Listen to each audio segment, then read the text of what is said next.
Hello everyone and welcome back to JK alerts. हमने start की थी क्वेश्चन प्रैक्टिस सीरीज़ और आपने इस चीज़ को पसंद भी किया। आपने कहा कि क्लास 4 तक इस चीज़ को कंटिन्यू करो। सो कंटिन्यू करेंगे, हम मिक्स क्वेश्चंस करेंगे। पहले मैंने लिया परसेंटेज का बहुत ही बेसिक क्वेश्चन, बहुत आसान क्वेश्चन है, एक ट्राई खुद मारनी है आपने। देख लो क्वेश्चन में क्या है। Fraction 4/5 is by what percent less than it's reciprocal. कुछ भी नहीं क्वेश्चन में, इवन लैंग्वेज भी हार्ड नहीं है, सामने पता चल रहा है वो क्या डिमांड कर रहा है। तो वीडियो पॉज करनी है, खुद ट्राई करनी है, मैं तो सोल्यूशन करूँगा। बोल रहा है जो 4/5 फ्रैक्शन है वो अपने रेसिप्रोकल से कितने परसेंट कम है। रेसिप्रोकल होता है उल्टा, तो 4/5 का उल्टा क्या होता है 5/4। पूछा है 4/5 5/4 से कितना कम है। मैं आपसे पूछूं 80 100 से कितना कम है, तो आप बोलोगे 20। कैसे पता चला? दोनों को क्या किया, माइनस। तो हमेशा कम या ज़्यादा कैसे पता चलता है, माइनस करके। तो ये भी वही बोल रहा है कि भाई माइनस करो। माइनस करूँगा, एक तरीका तो यह कि नॉर्मल तरीका मैं सीधे सीधे माइनस कर दूँ। दूसरा तरीका क्या है कि मैं 4/5 की वैल्यू पता कर लूँ। 4/5 की वैल्यू होती है 0.8। आपने 4 को 5 से डिवाइड करना है, यू विल गेट 0.8। और 5/4 की वैल्यू पता कर लूँ, 5 को 4 से डिवाइड करोगे यू विल गेट 1.25। ठीक है, 4 को 5 से डिवाइड किया यू गॉट 0.8, 5 को 4 से डिवाइड किया यू गॉट 1.25। डेसिमल के बाद कितने डिजिट नज़र आ रहे हैं, 2। तो यहाँ भी 2 क्रिएट कर लो, बिकॉज एंड में 0 लगाने से कोई फ़र्क नहीं पड़ता। और जब डेसिमल के बाद सेम नंबर ऑफ डिजिट्स हों, यहाँ डेसिमल के बाद कितने डिजिट हैं, 2, और यहाँ भी डेसिमल के बाद कितने डिजिट हैं, 2, तो डेसिमल का कोई महत्व नहीं रह जाता।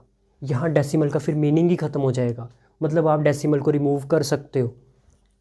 सो ये आपके लिए क्या बन गया फिर 80, और ये आपके लिए क्या बन गया फिर 125। सो ये क्वेश्चन बहुत ज़्यादा रिड्यूस हो गया। डेसिमल भी ख़त्म कर दिया, फ्रैक्शन भी ख़त्म कर दिया, मेरे पास क्या बच गया अब, सीधे सीधे नंबर्स। और जब सीधे सीधे नंबर्स बच जाते हैं ना, तो क्वेश्चन करना बहुत आसान हो जाता है। कर मैं वैसे भी देता, 20 एलसीएम लेता, बन जाती बात। मैं आपको बता रहा हूँ कि यार क्वेश्चन से कैसे खेलना है, कैसे उसको मैंने अपने अकॉर्डिंग मोल्ड कर लेना है। मतलब जैसे मुझे अच्छा लगता है सॉल्व करना, मैं क्वेश्चन वैसे करूँगा। वो नंबर जो मर्ज़ी दे दे, क्वेश्चन मैंने वैसे करना है जैसे मैं चाहता हूँ। ये चीज़ आपने अपने अंदर लानी है। इसको करने का एक और तरीका है, नॉर्मली कर सकते हो, सीधा इसमें से ये माइनस करोगे तो 5 और 4 का एलसीएम 20 आ जाएगा, डिवाइड करोगे उससे निकल जाएगा, कोई बड़ी बात नहीं है। परसेंटेज ही बतानी है, नॉट ए बिग क्वेश्चन। मैं बता रहा हूँ कि मैं कैसे सोचता, मुझे आपको बतानी है अपनी अप्रोच। तो मेरे से पूछा था ये इससे कितना कम है, तो खुद बताओ 80 125 से कितना कम है, माइनस करोगे तो 125 में से 80 जाएंगे तो 45 आएगा, 45। कैसे, 80 और 100 में कितना डिफरेंस है, 20 का, और आगे कितने ज़्यादा है, 25, 20 और 25 45। So there is a difference of 45। मतलब 80 जो है 125 से 45 छोटा है। किससे छोटा है, 125 से। तो नीचे क्या आएगा, नीचे आएगा 125। क्योंकि यहाँ भी किससे बताना था 4/5 अपने रेसिप्रोकल से कितना छोटा है। तो यहाँ नीचे रेसिप्रोकल ही आना था, नीचे 5/4 आना था डिवाइड में। तो 5/4 की जगह क्या बना दिया मैंने 125 बना दिया। तो नीचे आएगा 125 और ऊपर आएगा दोनों का डिफरेंस। और परसेंटेज की बात हो रही है तो मल्टीप्लाई करेंगे 100 से। 25 के टेबल से काट लो, 25 4 ज़ा, 25 5 ज़ा, और 5 के टेबल से 45 कट जाएगा, 5 1 ज़ा, 5 9 ज़ा, 9 4 ज़ा, 36% इस क्वेश्चन का आंसर है।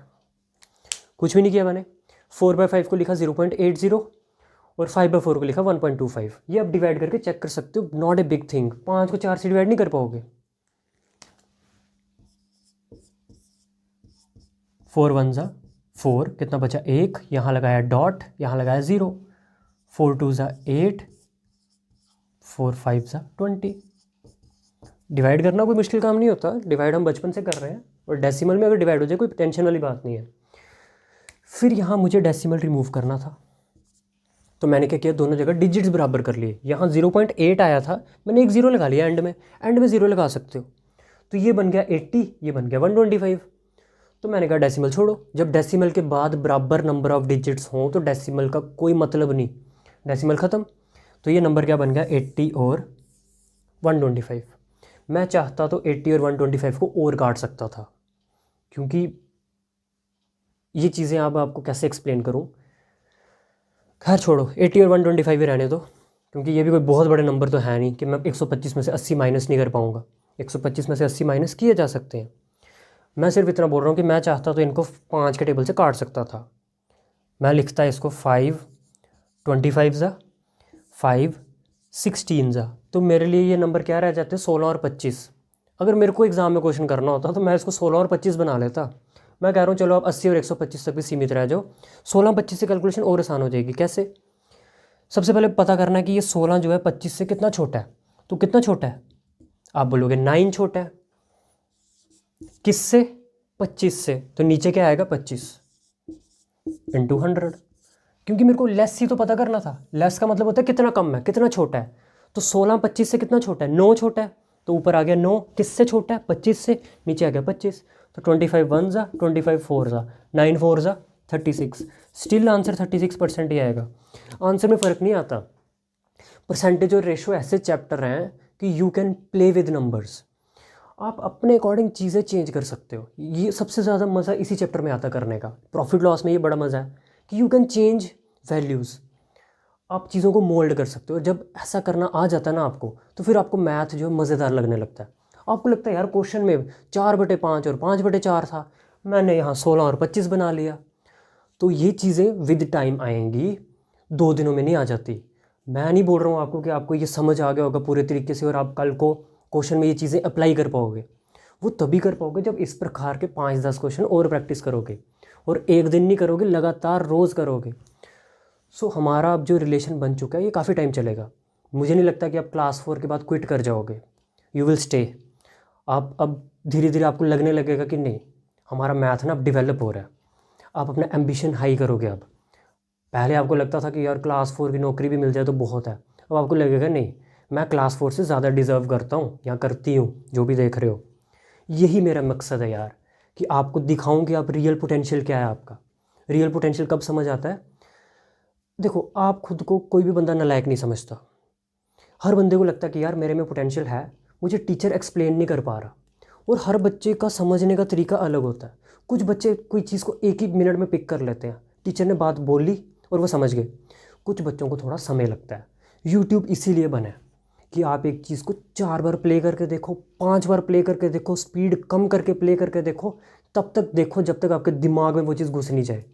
खैर, मैं इतना एक्सप्लेन कर देता हूँ चीज़ों को कि आप वीडियो 2 बार भी देख लो ना, तो आपको लगेगा कि नहीं मुझे आ गया। और कोई तेज़ बच्चा तो वो तो एक ही बारी में समझ जाएगा। बट अगर आपको थोड़ी दिक्कत होती है तो आप 2 बार देख लो। मेरी गारंटी है कि 2 बार में तो ये चीज़ें आप पी जाओगे, तरीके से आपको ये चीज़ें समझ आ जाएंगी। सो और क्वेश्चन करते हैं। अब ये क्वेश्चन एवरेज चैप्टर से है और आपके पास जो भी बुक होगी उसमें ये क्वेश्चन होगा। अगर आप कहीं पे मॉक टेस्ट वगैरह देते हो तो ये क्वेश्चन आपको नज़र आ जाएगा। ट्राई मार लो, क्वेश्चन टफ है,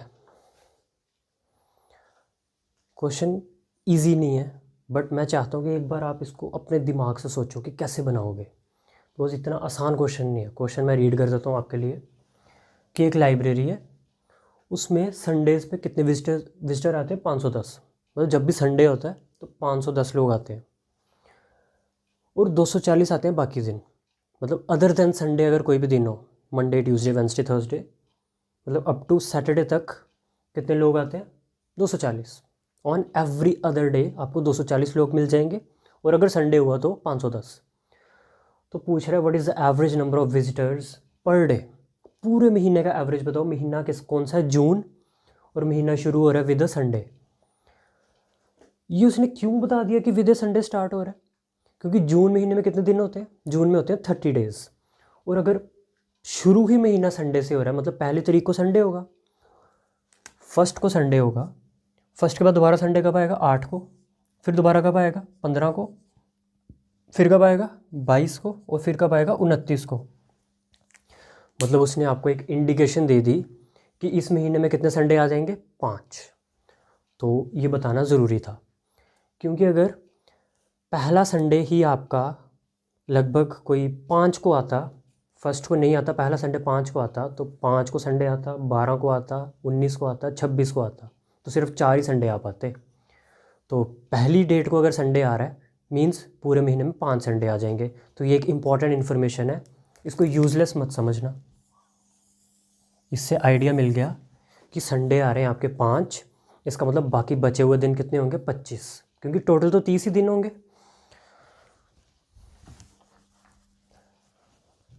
आपने इस क्वेश्चन को जैसे भी किया आई डोंट नो, बट मैं इस क्वेश्चन को हमेशा किससे करूँगा, एलिगेशन से, क्योंकि हम इन चीज़ों में ना, इस क्वेश्चन में हम दो चीज़ों को जोड़ रहे हैं। मैं किसी तरीके से पूरा महीना बनाना चाहता हूँ और पूरा महीना मैं दो तरीके से बना रहा हूँ। मैं 25 दिन अलग रख रहा हूँ, 5 संडे अलग रख रहा हूँ, और 5 संडे और 25 दिन को फिर मिला के पूरा महीना बना रहा हूँ। और जहाँ पे भी कोई चीज़ मिलाई जाएगी तो वो क्वेश्चन बन जाता है मिक्सचर एलिगेशन का। तो मैं इसको करूँगा एलिगेशन के मेथड से। एलिगेशन एक तरीका है, वो तरीका अभी तक आपको नहीं आता होगा, क्योंकि अगर आप क्लास 4 की तैयारी कर रहे हो तो आपने कभी मैथ को डेप्थ में पढ़ा ही नहीं होगा। तो आई एम श्योर कि आपको एलिगेशन के मेथड के बारे में पूरे तरीके से नॉलेज नहीं होगी।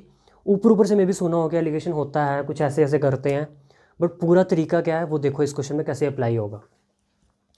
सबसे पहले क्या है कि पूरा एक महीने के विजिटर यहाँ लिखूँगा मैं, यहाँ लिखूँगा मैं संडे वाले, और यहाँ लिखूँगा मैं 25 दिन वाले। तो यहाँ लिख देते हैं हम संडेज़, और यहाँ आ जाएंगे आपके अदर डेज़। एलिगेशन में ऐसे ही स्ट्रक्चर बनाया जाता है, एक वैल्यू यहाँ लिखी जाती है, एक वैल्यू यहाँ लिखी जाती है। ये होती है इनकी ओवरऑल वैल्यू। ओवरऑल वैल्यू को हमेशा सेंटर में लिखा जाता है। ऐसा स्ट्रक्चर बनाया जाता है, ऐसे और ऐसे। संडे कितने आ रहे हैं पूरे महीने में, 5, तो मैं यहाँ ऊपर लिख दूंगा 5। पूरे महीने में टोटल दिन कितने होते हैं, 30, इसका मतलब बचे हुए दिन कितने हुए, 25। तो ये 5 दिनों का हिसाब किताब है, ये 25 दिनों का हिसाब किताब है, और ये पूरे 30 दिनों का। This is whole 30 days. ज़रूरी नहीं यहाँ मेंशन करना, बट ये 5 और 25 मेंशन करना ज़रूरी है।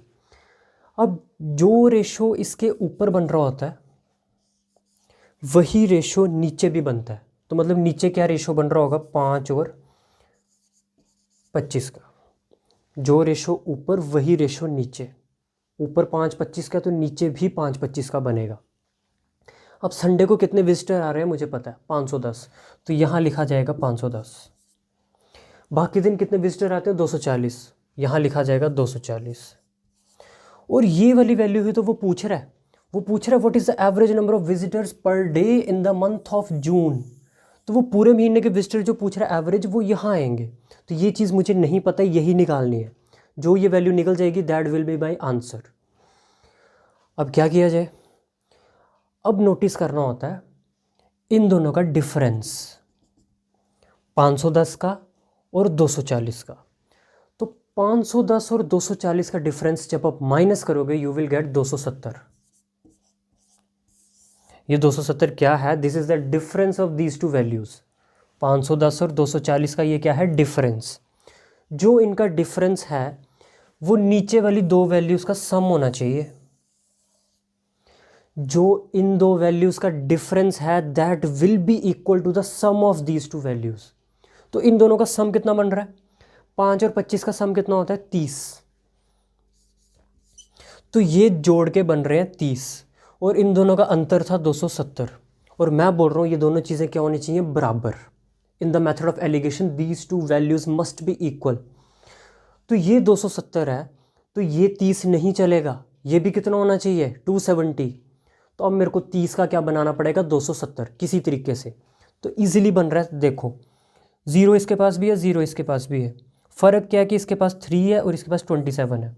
तो मुझे कुछ नहीं करना, मुझे सिर्फ 3 का 27 बनाना है, और 3 के टेबल में 27 आता है।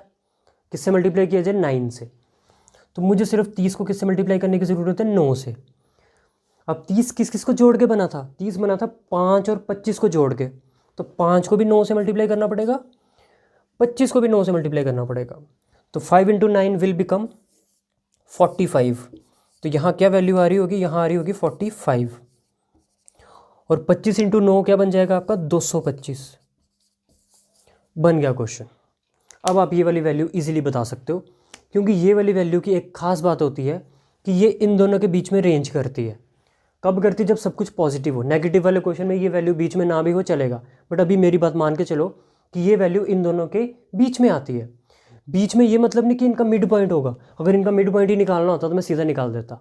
इनके बीच आने का मतलब वो वैल्यू 300 कुछ हो सकती है, वो वैल्यू 240 से बड़ी होगी, दैट्स इट। वो वैल्यू 240 से बड़ी होगी वो वैल्यू 510 से छोटी होगी।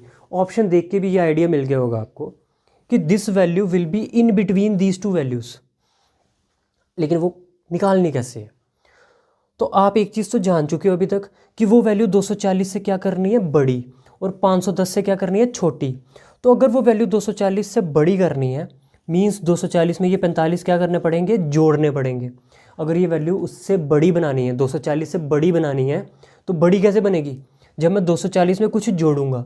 तो 240 में आप ये 45 प्लस कर सकते हो, या आप क्या कर सकते हो, ये वैल्यू 510 से क्या बनानी है, छोटी, तो आप 510 में से 225 माइनस कर सकते हो। आपके पास दो ऑप्शन है, या तो आप 510 में से 225 माइनस कर दो तब भी आपको आंसर मिल जाएगा, या आप 240 में 45 जोड़ लो तब भी आपको आंसर मिल जाएगा। आंसर दोनों केसेस से सेम आएगा। अब थोड़ी समझदारी दिखानी है, ये माइनस करना आसान पड़ेगा मुझे या ये प्लस करना आसान पड़ेगा मुझे, तो आप बोलोगे प्लस, क्योंकि 240 में 45 जोड़ोगे तो आपका आंसर आ जाएगा 285, 285, और 285 सी ऑप्शन है। Not a big question, alligation लगाना आ जाएगी तो ये क्वेश्चन कुछ भी नहीं है एलिगेशन के लिए, लेकिन मेरे को पूरी एक वीडियो लगेगी अगर पूरा मेथड एक्सप्लेन करना है ये। अभी आप इतना समझ लो कि क्या होता है, दो अलग अलग वैल्यूज़ होती हैं और कंबाइंड वैल्यू यहाँ लिखी जाती है बीच में, और यहाँ पे नीचे कुछ रेशो बनना होता है, और वो रेशो क्या बनता है, जो रेशो ऊपर बन रहा होता है। तो ऊपर मैंने देखा संडे कितने आ रहे हैं इस महीने में, 5, और बाकी बचे हुए दिन कितने हैं, 25। तो 5 और 25 का रेशो ऊपर बन रहा था, तो नीचे भी 5 और 25 का रेशो बनेगा, पक्की बात है। 5 और 25 मिला के कितने बैठ रहे थे, 30। लेकिन मुझे पता है इन दोनों का जो सम होता है वो इन दोनों के डिफरेंस के बराबर होता है। तो इन दोनों का डिफरेंस देखा तो वो तो 270 आ गया। तो इट मीन्स मेरा वो 30 नहीं चलेगा, मुझे उसको 270 बनाना पड़ेगा। मैंने किससे मल्टीप्लाई किया, 9 से। तो 30 को 9 से किया ना, तो 30 किस किस से मिलके बना था, 30 बना था 5 और 25 से मिलके। तो मैंने 5 को भी 9 से मल्टीप्लाई किया, 25 को भी 9 से मल्टीप्लाई किया। 5 को 9 से किया 45 बन गया, 25 को 9 से किया 225 बन गया। अब मैंने एक चीज़ और समझाई कि ये जो वैल्यू आनी थी ये 240 से बड़ी होनी थी, 510 से छोटी होनी थी। अब 240 से बड़ी करनी है तो 240 में कुछ जोड़ना पड़ेगा, 510 से छोटी करनी है तो 510 में से कुछ घटाना पड़ेगा। 510 में से क्या घटा सकते थे आप, जो इसके सामने नज़र आ रहा है डायगनली। तो 510 के सामने क्या नज़र आ रहा था, 225। या तो 510 में से आप 225 माइनस कर देते, या आप 240 में ये चीज़ जोड़ देते जो सामने नज़र आ रही है इसके डायगनली। तो यहाँ इसमें 45 जोड़ देते। तो आपने कहा 45 वाला तरीका बेस्ट है, आंसर सेम आएगा, 225 माइनस करके देख लेना 285 ही आएगा। बट क्यों करना है जब ये इजी मेथड दिख रहा है अपने सामने, और 285 इस क्वेश्चन का आंसर है। 3-4 बार प्ले कर लेना इस क्वेश्चन को लिए, बट ये तरीका बेस्ट है। और एलिगेशन वाले ऐसे क्वेश्चन आ सकते हैं पेपर में, क्योंकि नाम का ही एग्ज़ाम क्लास 4 का, ये एग्ज़ाम का लेवल मेरे मुताबिक अच्छा रहने वाला है। बिकॉज वो भी जानते हैं कि तैयारी के लिए बहुत टाइम मिल गया। जब तैयारी के लिए बहुत टाइम मिल गया तो वो बिल्कुल हलवा पेपर नहीं डालेंगे, फिर कट ऑफ बहुत हाई चला जाएगा, 100 में से 90 नंबर लाने पड़ेंगे। आप चाहते हो कि कट ऑफ इतना हाई जाए, तो एक्सपेक्ट करो कि एग्ज़ाम का लेवल अच्छा हो, ताकि कट ऑफ कुछ 70-75 के आसपास रहे। फिर पेपर का लेवल ठीक होता है और फिर आपको भी बुरा नहीं लगेगा बहुत ज़्यादा। ऐसे 90 कट ऑफ जा रहा, आप बोलोगे यार यहाँ भी स्कोप नहीं रहा। तो इस लेवल का क्वेश्चन मैं नहीं बोलूँगा कि 100% गारंटी है पेपर में बन सकता है, बट डालने वाले का कुछ कह नहीं सकते, क्योंकि ये पॉपुलर क्वेश्चन है। ये किरण की बुक में दिख जाएगा आपको, ये RS अग्रवाल में दिख जाएगा आपको, कोई मॉक टेस्ट लगाओगे उसमें दिख जाएगा। तो जब कोई चीज़ बहुत ज़्यादा पॉपुलर बन चुकी होती है ना, तो फिर एग्जामिनर सोचता है यार ये बच्चे की नज़र से निकल चुकी होगी ये चीज़, तो वो फिर पेपर में डाल सकता है। इसलिए मैंने कहा ये क्वेश्चन बता देता हूँ आपको। अदरवाइज़ मैं एलिगेशन मेथड अभी तो नहीं एक्सप्लेन करने वाला था, बिकॉज मुझे पता है जब तक ये मेथड ही नहीं बताऊंगा बच्चे को, सीधा क्वेश्चन में अप्लाई करूँगा तो दिक्कत आएगी। आई एम श्योर आपको इस मेथड को समझने में दिक्कत आएगी, बट इसमें मेरा कोई फॉल्ट नहीं है। ये मेथड एक्सप्लेन करने में एक वीडियो पूरी लगती है भाई, क्योंकि इस मेथड में और भी चीज़ें हैं। अभी तो ये वाली वैल्यू अननोन थी, कभी ये वाली वैल्यू अननोन होती है, फिर तरीका थोड़ा चेंज हो जाता है। खैर देखेंगे, बाद की बात है, मैं अभी बहुत टाइम नहीं है हमारे पास। अगला क्वेश्चन लेते हैं। अगेन ये एक अच्छा क्वेश्चन है, मतलब है तो मिक्सचर का क्वेश्चन है, बट जब रेशियो प्रपोर्शन चैप्टर में लिखा हुआ है तो फिर आप कुछ कह नहीं सकते कि वो मिक्सचर को टच करेगा कि नहीं, क्योंकि क्वेश्चन तो रेशियो का ही है। तो फिर रेशियो में बहुत सारी चीज़ें आ जाती हैं, तो हम कोई भी चीज़ अनटच्ड क्यों रखें, कर लेते हैं। ऐसा भी है क्वेश्चन पढ़ लो आप एक बार और एक ट्राई खुद से करो। क्वेश्चन में बोल रहा है कि 3 इक्विवेलेंट ग्लासेस है। इक्विवेलेंट का मतलब होता है हूबहू एक जैसे, एकदम एक जैसे ग्लासेस हैं दिखने में, वॉल्यूम में, सब चीज़ें उनकी बराबर है। इक्विवेलेंट का मतलब होता है इक्वल। तो तीनों ग्लासेस जो हैं बराबर हैं, बराबर कैपेसिटी वाले हैं। They are loaded with blend of spirit and water. उसमें स्पिरिट और वाटर का एक सोल्यूशन टाइप है। तो तीनों ग्लासेस में रेशो बताई हुई है। पहले ग्लास में रेशो है स्पिरिट और वाटर की 3:4 की, दूसरे में 4:5 की, तीसरे में 5:6 की। फिर बोला तीनों ग्लासेस में से जो लिक्विड था सारा का सारा पुअर किया एक चौथे वेसल में, एक नए बर्तन में डाल दिया सारे के सारे तीनों ग्लासेस का मटेरियल। तो बताओ नए वेसल में स्पिरिट और वाटर का क्या रेशो बनेगा। बोल क्या रहा है इस क्वेश्चन में कि 3 ग्लास थे एक जैसे, 1, 2 और 3, तीनों एक जैसे ग्लास थे। इसमें भी स्पिरिट वाटर था, इसमें भी स्पिरिट वाटर था, और इसमें भी स्पिरिट वाटर था। किस किस रेशो में था? इसमें था जी 3:4 में, इसमें था 4:5 की रेशो में, और इसमें था 5:6 की रेशो में। हमने सारा का सारा उठाया और एक बड़े से बर्तन में डाल दिया। अब सारा का सारा ये स्पिरिट वाटर किस में आ चुका है? इसमें। तो इसमें बताना स्पिरिट और वाटर का क्या रेशो होगा। कुछ मुश्किल क्वेश्चन नहीं है। एक चीज़ समझ गया मैं कि तीनों ग्लासेस की जो कैपेसिटी है वो सेम है, तो तीनों में फिर लिक्विड भी सेम ही आएगा। लेकिन मैं देख रहा हूँ तीनों में लिक्विड सेम नहीं नज़र आ रहा। इसमें कितना लिक्विड है टोटल? इसमें 7 है। इसमें कितना है? इसमें 9 है। इसमें कितना है? इसमें 11 है। 3 और 4 7, 4 और 5 9, 5 और 6 11। जब पहली लाइन में वो लिख रहा है कि ग्लासेस इक्विवेलेंट हैं, तो अगर ग्लासेस इक्विवेलेंट है तो सभी में बराबर मटेरियल आएगा, किसी में कम किसी में ज़्यादा नहीं होगा। तो मुझे इन तीनों की कैपेसिटी बराबर करनी पड़ेगी। वो कैसे पॉसिबल है कि मैं तीनों की कैपेसिटी एक ऐसा नंबर बना दूं जो 7, 9 और 11 का मल्टीपल हो। अब 7, 9 और 11 कैसे नंबर है? को प्राइम। को प्राइम मतलब तीनों में कुछ कॉमन नहीं है। 11 प्राइम नंबर है, 7 प्राइम नंबर है, और 9 जो है वो 3 के डबल में आता है, 9 के डबल में आता है। तो मतलब इन तीनों में कुछ कॉमन नहीं है। इन तीनों नंबर्स की बात करूँ तो तीनों में कुछ कॉमन नहीं है। जब तीनों नंबरों में कुछ कॉमन नहीं होता तो उनका एलसीएम किसके बराबर होता है? उनके प्रोडक्ट के। तो प्रोडक्ट क्या आ जाएगा? 7 × 9 × 11। 7 9 ज़ा 63, 63 × 11 693। तो मुझे हर एक ग्लास का वॉल्यूम 693 बनाना पड़ेगा। तो 7 को किससे मल्टीप्लाई करूँ कि 693 बन जाए? तो 7 को मल्टीप्लाई करना पड़ेगा रिमेनिंग पोर्शन से, मतलब 11 × 9 से। 11 × 9 कितना होता है? 99। तो जब मैं इसको 99 से मल्टीप्लाई करूँगा तो इस ग्लास का वॉल्यूम कितना हो जाएगा? 693। इसका कितना बन रहा है? 9। जिसका 9 बन रहा है उसको किससे मल्टीप्लाई करना पड़ेगा? 11 और 7 से, मतलब 77 से। तो इसको मल्टीप्लाई कर दो 77 से, तो ये भी कितना हो जाएगा? 693। और जिसका 11 बन रहा है ऑलरेडी उसको किससे मल्टीप्लाई करना पड़ेगा? 7 9 ज़ा 63 से। तो इसको मल्टीप्लाई कर दो 63 से, तो ये भी कितना बन जाएगा? 693। तो पहला काम रहेगा इस क्वेश्चन में तीनों का क्या सेम करो? वॉल्यूम सेम करो। तो 99 से करने का मतलब ये भी 99 से मल्टीप्लाई होगा, ये भी 99 से मल्टीप्लाई होगा। तो 3 × 99 कितना हो जाएगा? 100 3 × 300 297। तो मतलब 3 की जगह क्या हो जाएगा आपका? 297, और 4 की जगह आपका हो जाएगा 396। तो पहले वाले ग्लास में स्पिरिट और वाटर का क्या रेशो बन गया? 297:396। हाँ, बड़ी बड़ी वैल्यूज़ आएंगी, क्या करना? इनका एलसीएम ही ऐसा निकल रहा है। कई बार एलसीएम छोटा आ जाता है, बट ये को प्राइम नंबर्स थे, कुछ नहीं कर सकते। ये हुआ पहले ग्लास का हिसाब किताब। दूसरे में देखते हैं 77 से मल्टीप्लाई करना है, तो ये भी 77 से मल्टीप्लाई होगा और ये भी होगा। 77 4 ज़ा 77 का डबल हो जाएगा 154, 308। तो स्पिरिट आ जाएगा आपका 308, और वाटर आ जाएगा आपका एक मल्टीपल और, मतलब 385। 2 हो गए, तीसरा रह गया। तीसरे को किससे मल्टीप्लाई करना है? 63 से। 63 × 5, तो ये आपका बन जाएगा 315, और 63 × 6 378। अब ये जितना सामान है सारा का सारा डालना है चौथे वेसल में। तो चौथे वेसल में स्पिरिट कितना हो जाएगा? इतना प्लस इतना प्लस इतना। और चौथे वेसल में पानी कितना हो जाएगा? इतना प्लस इतना प्लस इतना।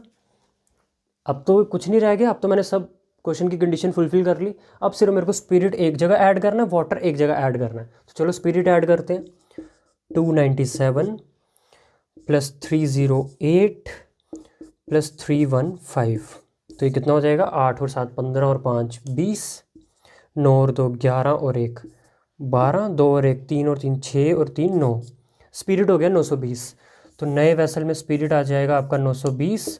वाटर देखते हैं कितना होगा, वाटर को ऐड कर लेते हैं। तो वाटर आ गया आपका 396, 385 और 378। 6 और 5 11 और 8 19, 9 और 1 10 और 8 18 और 7 25, 3 और 2 5 और 3 8 और 3 11, 1159। तो वाटर आ गया आपका 1159।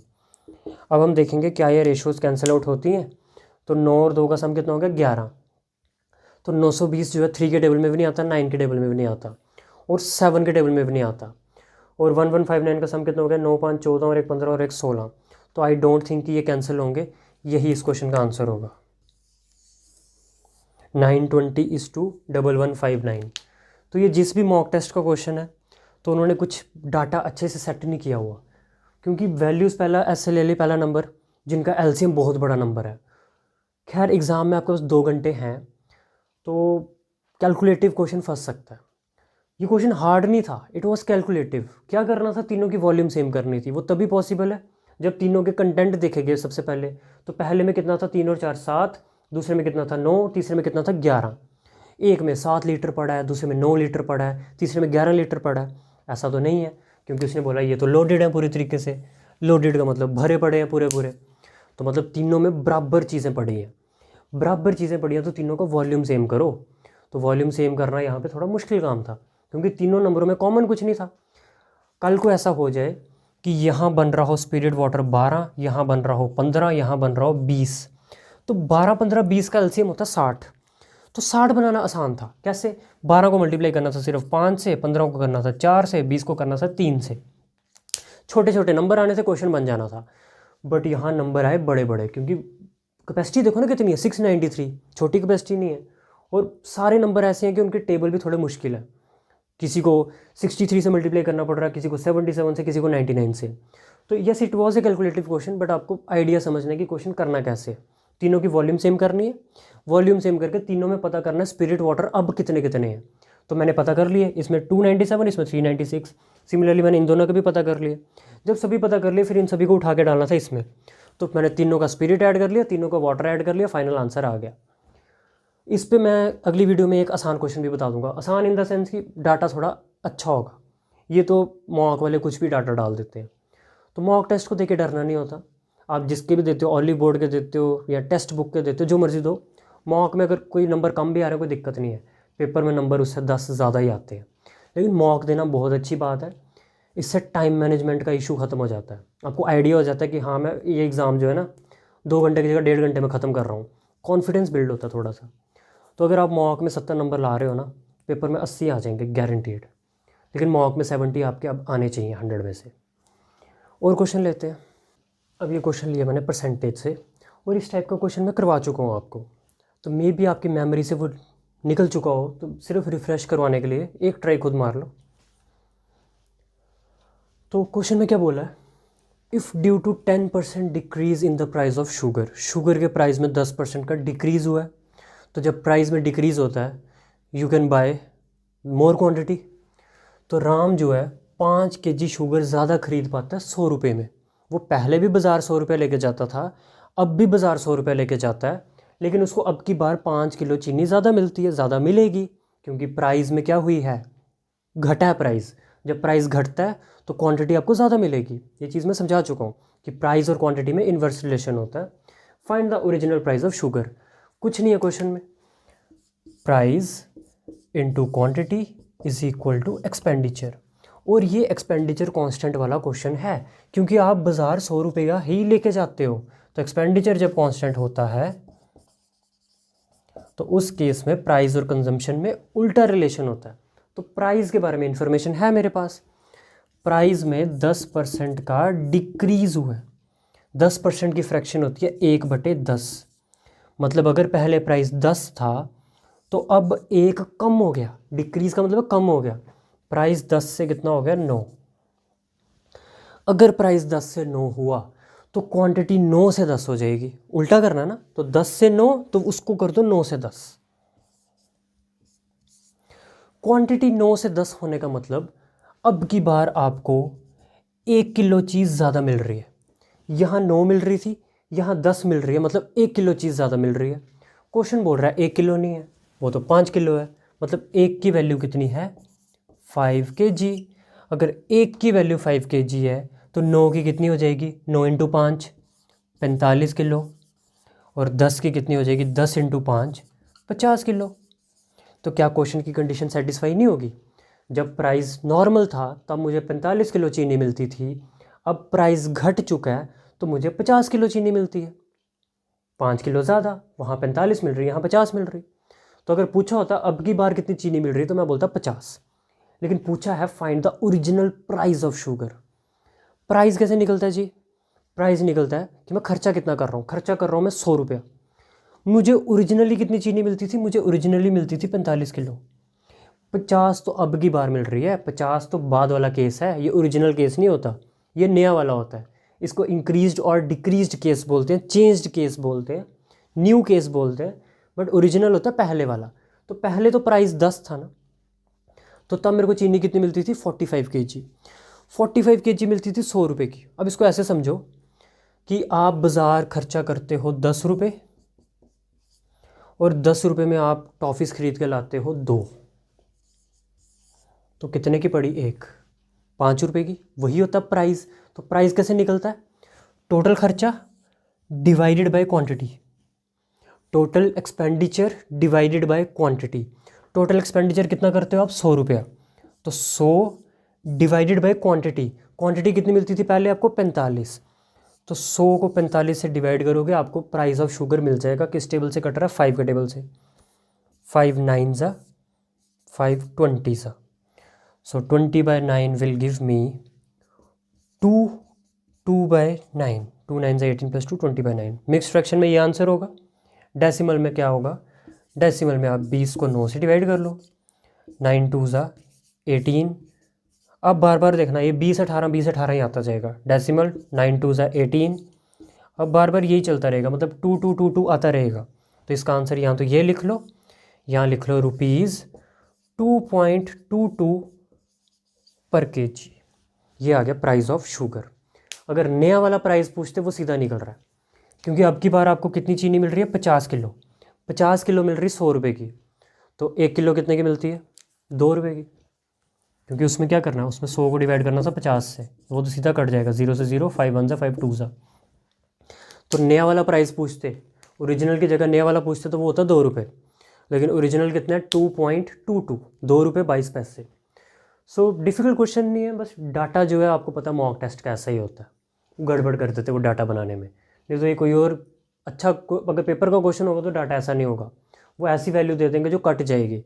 डेसिमल वाले सीन कम होते हैं क्वेश्चंस में, बट कोई बात नहीं, हम अपनी तैयारी इस लेवल की करेंगे ताकि पेपर में जो मर्ज़ी पूछ ले। मैथ में मैं आधा नंबर नहीं एक्सपेक्ट करता हूँ कि आपका कहीं कटे, तो अगर मैथ में नंबर कटता है तो यार मुझे दुख होगा, आपको पता नहीं होगा कि नहीं होगा, but I will definitely get hurt. क्योंकि यार हम आपके लिए मेहनत कर रहे हैं, और किसके लिए कर रहे हैं? मेरा तो क्लास 4 का एग्ज़ाम नहीं है, होता तो फिर मज़ा आ जाता, बट क्लास 4 की सैलरी इतनी अच्छी नहीं है। खैर, एग्ज़ाम क्लियर करो, सैलरी बाद की बात है, जॉइनिंग बाद की बात है, पहले एग्ज़ाम क्लियर करो, सेटिस्फेक्शन मिलती है। और जब आप खुद सेटिस्फाई रहोगे ना तो आप खुश रहोगे, खुश रहोगे तो बहुत अच्छा करोगे जीवन में। और क्वेश्चन लेते हैं। अब ये अगेन परसेंटेज का ही क्वेश्चन बन जाता है। क्यों? क्योंकि एंड में क्या पूछ रहा है? What is the percentage error in the calculation. तो परसेंटेज वर्ड यूज़ हो गया ना क्वेश्चन में, तो परसेंटेज का क्वेश्चन बन गया। क्वेश्चन बहुत आसान है। क्या बोल रहा है? A student multiplied a number by 3/5। एक स्टूडेंट ने किसी नंबर को 3/5 से मल्टीप्लाई कर दिया। करना किससे था? 5/3 से। इंस्टेड ऑफ के बाद जो चीज़ लिखी होती है वो सही वाली होती है। मतलब नंबर को एक्चुअल में किससे मल्टीप्लाई करना था? 5/3 से।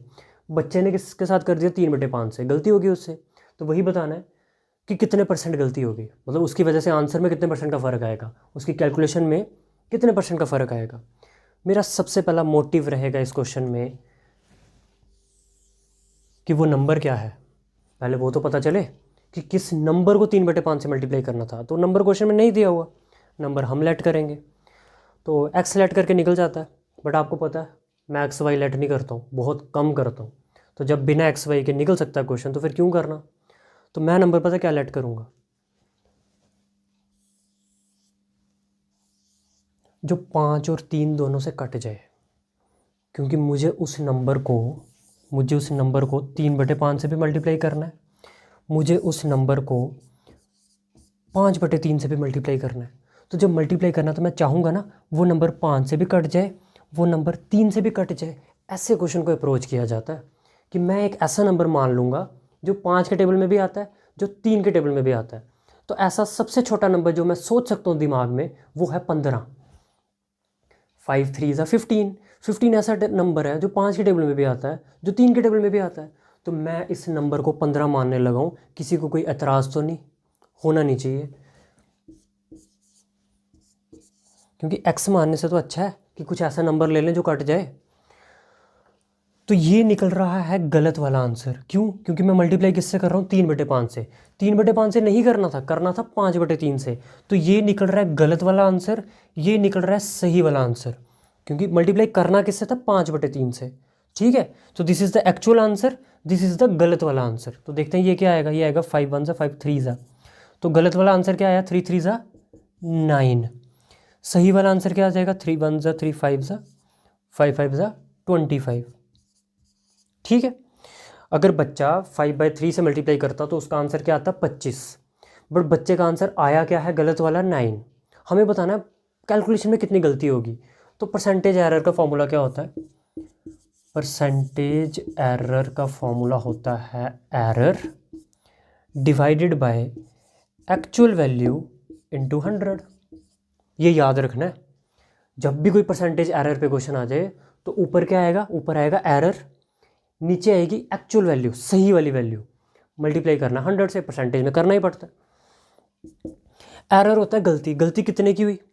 ये नहीं है कि आप बोलो कि गलती 9 की होगी, 9। गलती कितने की हुई, गलती हुई, आंसर आना चाहिए था 25, आंसर कितना आ गया 9। गलती हुई 16 की।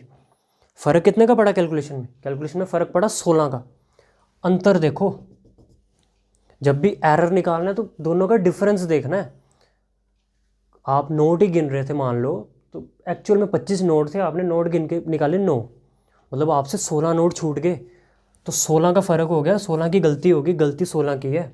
तो एरर की जगह क्या आ जाएगा, 16। नीचे आएगी एक्चुअल वैल्यू, तो एक्चुअल वैल्यू 9 थोड़ी है, 9 तो गलत वाली है, एक्चुअल वैल्यू है 25। तो नीचे आ जाएगा 25 इंटू 100। 25 1 ज़ा 25 4 ज़ा 16 4 ज़ा 64% इस क्वेश्चन का आंसर है। तो कितना इजीली निकल गया। कैसे इजीली निकला, जब मैंने नंबर को क्या माना, 15। आप नंबर को 45 मान सकते हो, आप नंबर को 30 मान सकते हो, आपकी इच्छा है। नंबर बस 5 और 3 से कट जाना चाहिए। लेने को मैं नंबर 100 भी ले सकता था, लेकिन 100 3 से कटेगा नहीं। परसेंटेज में आप 100 मान सकते हो, बट 100 3 से नहीं कटेगा, कैलकुलेशन बढ़ जाएगी। कैलकुलेशन बढ़ाना मेरा मकसद नहीं है, क्वेश्चन को जितना छोटा हो सके उतना करना है। सो इस वीडियो को और लंबा नहीं करते हैं। आपकी जो क्वेरीज हैं भेजते जो व्हाट्सएप पे, मुझे बड़ा मज़ा आ रहा है आपके क्वेश्चन सॉल्व करने में, और आई होप आपकी भी हेल्प हो रही होगी, क्योंकि साहिल टंडन जी बहुत क्वेश्चन भेजते हैं और मेरे को बड़ा मज़ा आता है वो क्वेश्चन सॉल्व करने में। ये सभी उन्हीं के डाउट्स हैं, और अगर आप भी व्हाट्सएप पे क्वेश्चन भेजोगे तो मैं आपके डाउट्स भी सॉल्व करूँगा। और हम हैं किस लिए हैं, आप ही की मदद के लिए हैं।